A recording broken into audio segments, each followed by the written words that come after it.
नमस्कार। साल 2022 अब खत्म होखे वाला बा।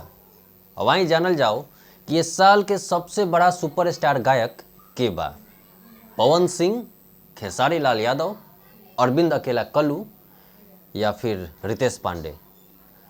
आई जानल जाओ कि ये साल के सबसे बड़ा व्यूज देवे वाला कौन गाना बा और ओकर गायक के बा। आप सबके जान के हैरानी हुई कि ये चारों सुपरस्टार में से नंबर 1 पर कोई नहीं खे। तो आई जानल जाओ कि नंबर 1 पर बा के। अब भैया चौथा नंबर पर बारन अरविंद अकेला कल्लू जी। सारेगामा हम भोजपुरी पर इनकर गाना एगो रिलीज भई रहे, नाच रे पतर की नागिन जैसन।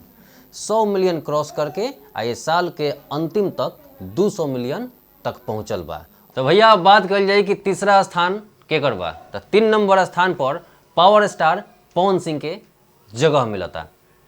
पावर स्टार पवन सिंह के 2 गो गाना 100 मिलियन क्रॉस कैले बा। पहला गाना बा लाल घाघरा जौन 140 मिलियन व्यूज बटोरले बा। आ दूसरा गाना बा हरी हरी ओढ़नी जौन की DRS म्यूजिक पर रिलीज भइल बा और वो गाना के व्यूज बा 103 मिलियन। तो भैया आइए अब बात करिए कि दूसरा स्थान पर के बा। तो दूसरा स्थान पर खेसारी लाल यादव बारन। और खेसारी लाल यादव दूसरा स्थान पर काहे बारन, एहू में कारण बा।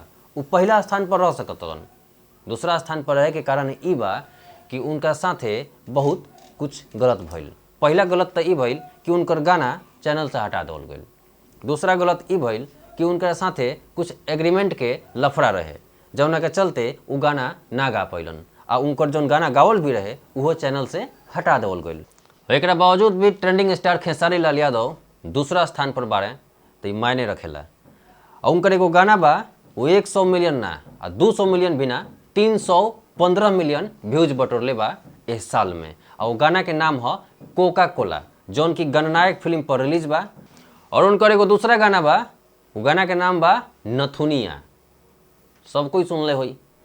वो गाना के व्यूज बा 218 मिलियन और वो गाना रिलीज भइल बा सारेगामा हम भोजपुरी पर। खेसारी लाल यादव एगो ट्रेंडिंग स्टार, उनका साथे इतना कुछ भइला के बाद भी अगर 2 नंबर पर बारे तो कम बात नहीं खे। अब आई बात कर जाओ कि 1 नंबर स्थान पर के बा। तो 1 नंबर स्थान पर जे बा नु ओकरा बारे में हमनी क्या सोच भी नहीं सकत। हाँ, 1 नंबर पर शिल्पी राज के स्थान बा। आ शिल्पी राज के एगो गाना बा ए राजा जी खून कई द 218 मिलियन वर्ल्ड रिकॉर्ड भोजपुरी पर बा। दूसरा नंबर पर उनकर जो गाना बा एगो वो गाना के नाम बा रेलिया रे, इहो बाटे वर्ल्ड रिकॉर्ड भोजपुरी पर। ये गाना के व्यूज बा 178 मिलियन। और तीसरा नंबर पर जो उनकर गाना बा वो गाना के नाम बा दिलवा ले गईले राजा, निरहुआ म्यूजिक पर रिलीज बा।